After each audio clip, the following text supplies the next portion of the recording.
In the beginning, God created the heaven and the earth.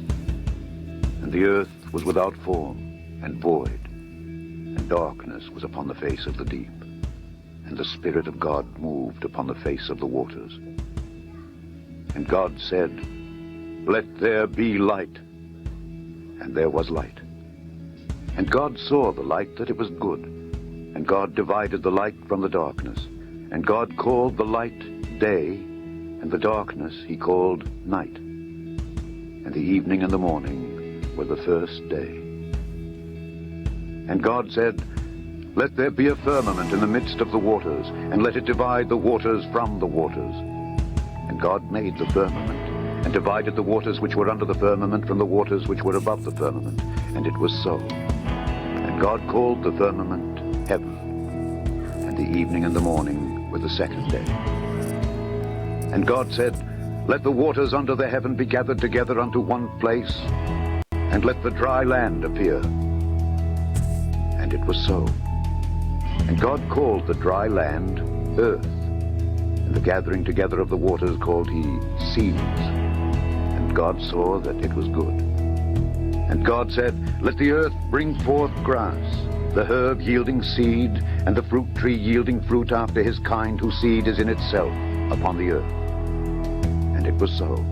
And the earth brought forth grass, and herb yielding seed after his kind, and the tree yielding fruit whose seed was in itself after his kind. And God saw that it was good. And the evening and the morning were the third day. And God said, "Let there be lights in the firmament of the heaven to divide the day from the night, and let them be for signs and for seasons and for days and years. And let them be for lights in the firmament of the heaven to give light upon the earth." And it was so. And God made two great lights, the greater light to rule the day, and the lesser light to rule the night. He made the stars also.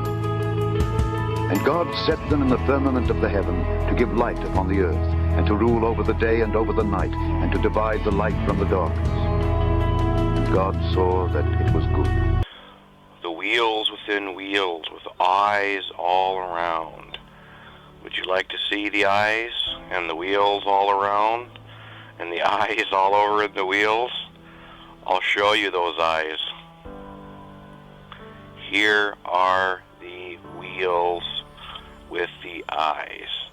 The stars, the hosts of heaven, God's creation, the ones, each star has its name, as it says in the scripture. God says, "I have named them all." These are the eyes. These are the eyes on the wheels. Our stars.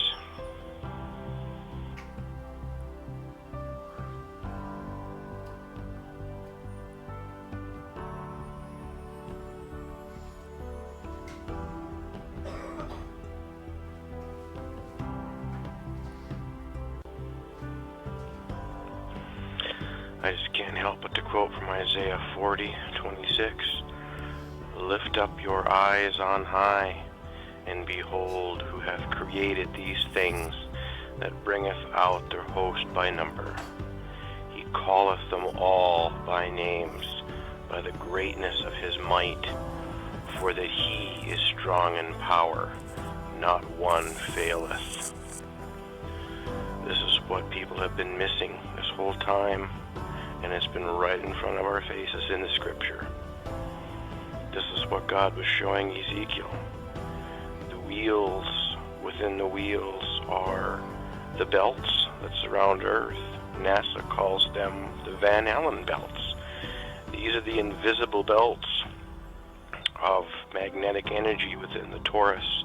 They keep everything in motion, everything moving like a fine-tuned clock. All the eyes that Ezekiel saw was the stars. All the stars are created by God. They are the luminaries. That is what makes up all the eyes that is being spoken of.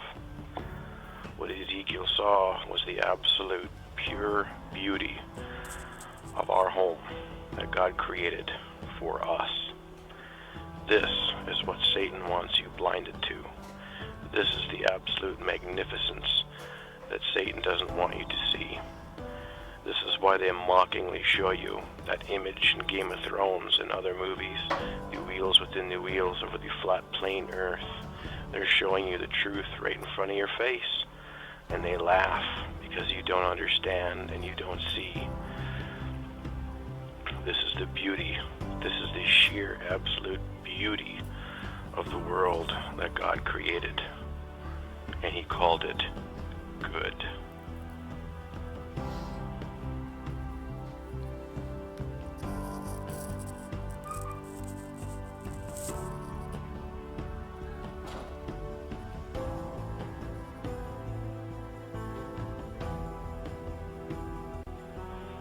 Now that you have eyes to see and ears to hear, now let me tell you this.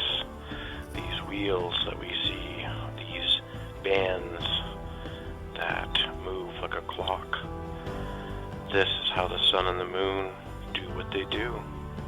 This explains their movements. It's all about magnetic energy. It's all about the magnetic fields. This is how they're frictionless and how they move in perfect unison. And just as it states in the book of Enoch, through the movement of these wheels, we see how the sun and moon will go through their vaults and rise and return in different areas. This is what the globe has blinded people to, the absolute truth of what God said all along. It has been here the whole time in the scriptures. Instead, we choose to listen to NASA. Instead, we choose to listen to the idiot box. Instead, we choose to listen to scientists, and we heap amongst ourselves teachers that teach us absolute lies to keep us in the dark.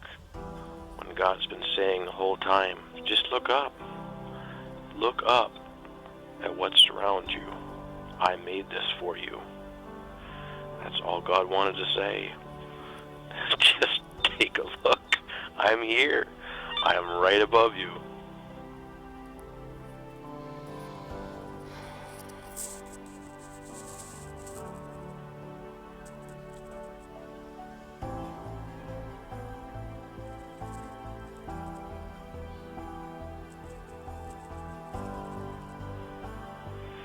You can take comfort knowing that when you step outside and gaze up into that starry wonder of God's creation, just know that our Father in heaven is sitting up there right now, staring down at all of us, watching our every move.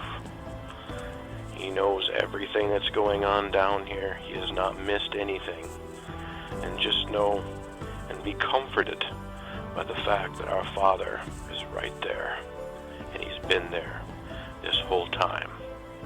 This is something that the world and NASA and the scientists can never take from us, ever.